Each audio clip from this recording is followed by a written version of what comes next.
Now let's talk about Taiwan. The self-governed island is going to polls next month. It's being painted as a fight for Taiwan's future. On the one side, you have the current ruling party, the Democratic Progressive Party, or the DPP. It has governed Taiwan since 2016, and it is hated by powers across the Taiwan Strait. That is China. China has been trying everything to dislodge the DPP. It regularly calls them separatists and threatens war with Taiwan. Currently, Taiwan is facing the critical choice between the two paths and prospects of peace and war, prosperity and decline. We hope the vast Taiwan compatriots can have a clear idea that Taiwan independence workers are troublemakers and war makers, and that a pair of candidates both advocating for Taiwan independence is a harmful combination for Taiwan. So China keeps threatening the people of Taiwan, telling them to vote for any party but the DPP. It also warns of punishment. China hints that it will punish Taiwan if it votes for the DPP, and that's obviously election interference, the blatant kind. But China has been interfering in more ways than one, in subtle ways as well, like subsidized travel. 22 Taiwanese people are currently under investigation. This includes 6 former and current elected officials. They are being probed for accepting money. From whom? Beijing's Taiwan Affairs Office. These 22 suspects are accused of taking hundreds of people to mainland China, taking them on trips paid for by Beijing, and then coercing them to vote against the DPP. So who paid for these junkets? Apparently China's Taiwan Affairs Office, the department that deals with Taiwan.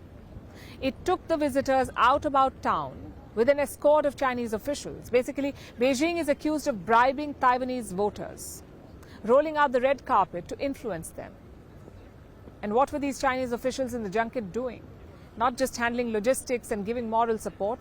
They allegedly gave speeches against the DPP. They spoke about how people on both sides of the Taiwan Strait are one family. Well, I've never threatened to bomb my family members, but perhaps Beijing looks at family differently. There's one thing everyone seems to agree on, though. The next election is crucial, though not in the way that China seems to suggest. Beijing's warmongering is worrisome, but Taiwan's ruling party says things will not really change. This is from the outgoing president, Tsai Ing-wen. She believes there will not be a war, not anytime soon. She says China is too busy dealing with internal problems to go to war. She also believes the international community will be there for Taiwan and prevent it from falling into Beijing's hands, no matter which party is in power. That's the ruling party's pitch. The status quo won't change. The opposition in Taiwan do not feel that way, though. They've come across as conciliatory when it comes to Beijing. While the relations between China and the US and cross-strait relations become ever more tense, we all agree that maintaining the status quo and striving for peace is the biggest common denominator between the US, China and Taiwan. The people are the foundation of a country. While striving for peace, the people are the bottom line in my heart. This doesn't change now, and it will never change in the future.